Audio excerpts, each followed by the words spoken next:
14회 때는 소화효소, 15회 때는 대사효소. 오늘은 그 효소의 고갈 원인, 또 고갈에 대한 대안 뭐냐, 여기에 대해서 방송을 하도록 하겠습니다. 흔히 우리가 어른분들이 침을 뱉지 마라, 침을 뱉으면 복이 날아간다, 이렇게 하는 얘기를 많이 들었습니다. 침은 바로 효소입니다. 침을 뱉는 것은 효소를 갖다 버리는 겁니다. 이 효소가 마음대로 무진장으로 우리가 만들 수 있다면 굳이 이렇게 아낄 필요가 없습니다만, 효소는 우리 부모로부터 물려받은 아주 귀중한 유산입니다. 한정된 유산입니다. 그래서 물려받은 유산을 우리 어릴 때부터 평생 동안 잘 배분해서 적절히 사용을 해야 됩니다. 그런데 만약에 이걸 너무 젊었을 때 너무 빨리 많이 쓴다거나, 아니면 또 남들은 10을 썼는데 나는 20을 써가지고 과소비 한다거나 이랬을 때는 수명 단축뿐만 아니라 건강상의 문제가 생깁니다. 그래서 이번 16회 방송에서는 자연적으로 사라지는 그러한 효소의 고갈 효소가 사라지는 상태뿐만 아니라 내가 잘못 사용해서 너무 과소비하는 게 뭔지를 알아보는 그런 시간을 갖도록 하겠습니다. 먼저 차트를 하나 좀 보시면서 설명을 드리겠습니다. 지금 보고 계시는 그 차트는 효소 나이별 생산량, 이 보시면 20대를 기점으로 해서 생산량이 줄어듭니다. 심지어는 50대가 넘으면 효소 생산량이 절반 이상으로 줄어든다, 이렇게 하는 자료가 있습니다.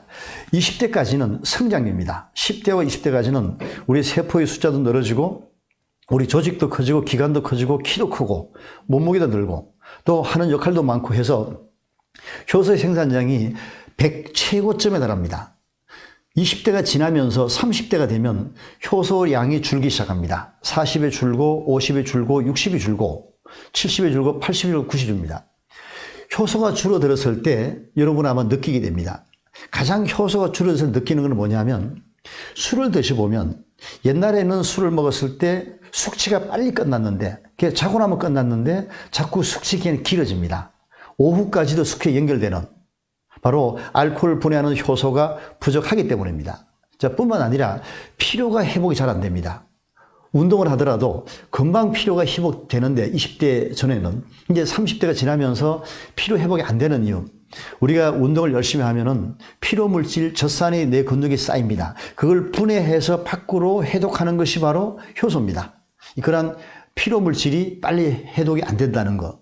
또 뿐만 아니라 또 소화 기능이 떨어집니다. 젊었을 때는 소화가 참 아무 걸 먹어도 소화를 정말 돌도 씹어 생겼는데, 나이가 먹으니까 자꾸 내가 못 먹는 음식이 생깁니다. 이것도 먹으면 안 되고, 또 저렇게 밀가루 음식 먹으니까 또 안 좋고, 여러 가지 안 좋은 게 늘어납니다. 그러한 부분도 있습니다.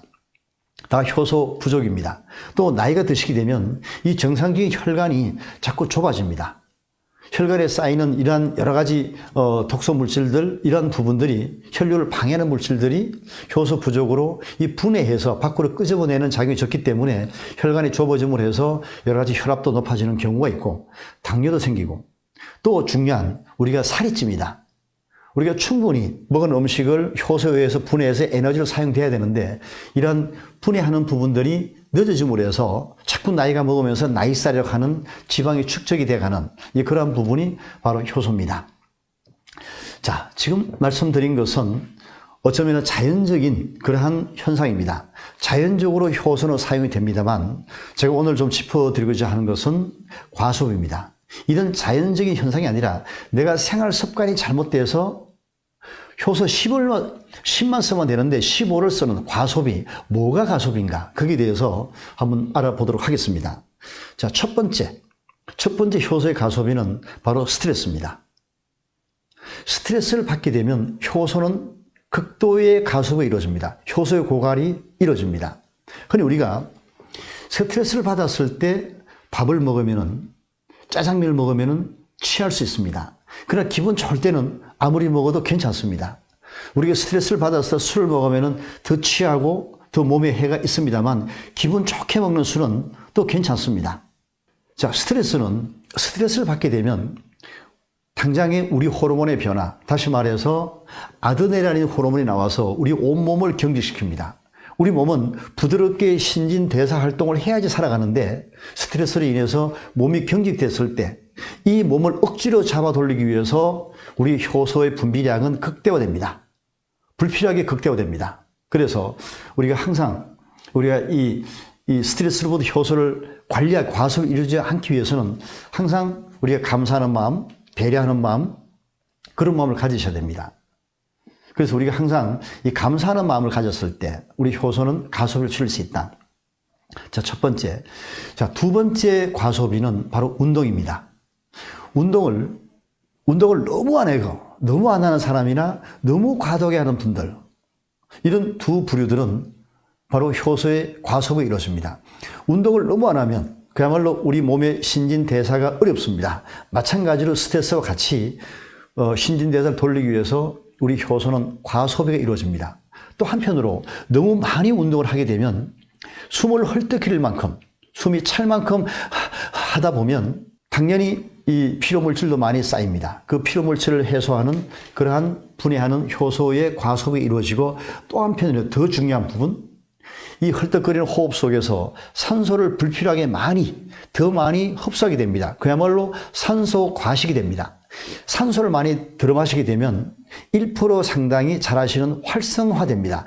프리레디칼 됐을 때 그 활성산소를 소거하는 것이 바로 SOD, 바로 디스무타제 효소입니다.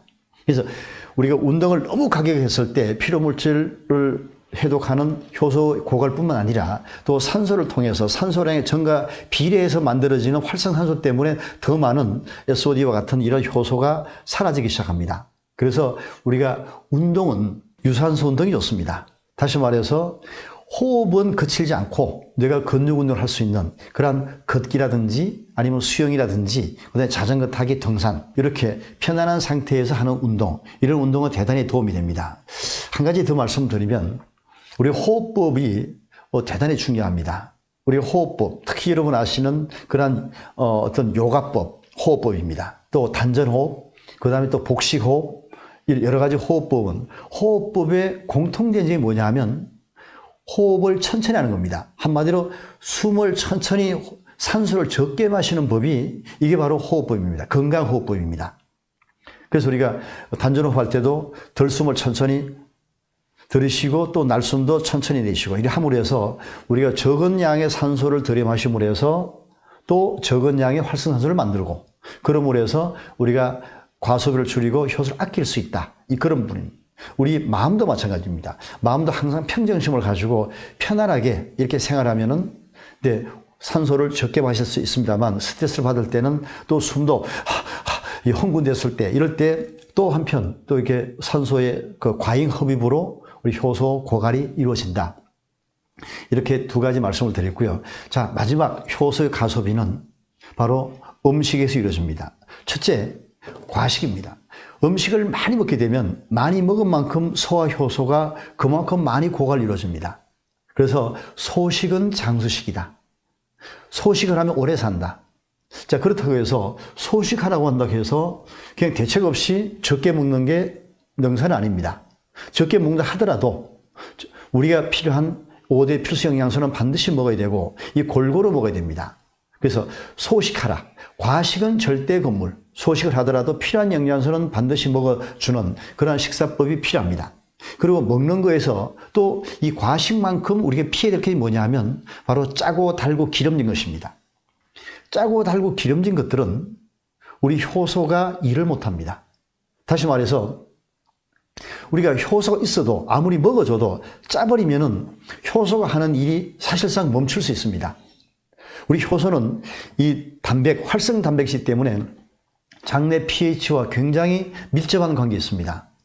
예를 들어 드린다면 우리가 김치가 신다는 것은 효소 활동을 왕성하게 하고 있다. 효소가 김치 잘 잘라주고 있다. 근데 김치를 못 쉬게 하려면 간단합니다. 김치에다가 소금을 듬뿍 넣어주면 김치는 더 이상 쉬지 않습니다. 쉬지 않는다는 부분은 더 이상 효소가 잘라주는, 삭히는 작용을 하지 않는다는 겁니다. 자, 김치는 효소가 활동을 괜찮습니다만 우리 몸은 활동을 안 하게 되면 그냥 죽어버립니다. 자, 그래서 우리가 짜게 먹는 순간 짜면서도 효소 활동이 줄어든 만큼 우리가 효소의 과잉 생산이 되고 과잉 소비가 이루어집니다. 그래서 음식은 첫째 소식이 중요하고 두 번째는 짜고 달고 기름진 음식은 최대한 줄여주는 것이 좋습니다. 그리고 또 하나 우리가 좀 효소를 보강하기 위해서는 가장 중요한 부분은 뭐니 해도 우리가 충분한 효소가 들어있는 싱싱한 야채, 과일 이러한 것들을 많이 먹어주는 거 대단히 중요합니다. 그리고 여러분 특히 늘 말씀드리는 식이섬유 중심의 식탁, 물론 짜고 달고 기름지지 않도록 그런 음식을 많이 먹어줌으로 해서 효소 고갈을 예방할 수가 있고, 이렇게 우리가 부모로부터 물려받은 이 귀중한, 정말 귀중한 생명의 물질을 우리가 잘 나눠 쓰는 그러한 효소 관리 방법이 되겠습니다. 자, 오늘 효소 고갈과 그에 따른 대안에 대해서 설명을 드렸습니다. 이 다음 17번째 방송에서는 효소와 비만에 대한 부분을 제가 한번 짚어보도록 하겠습니다. 기대해 주시기 바랍니다.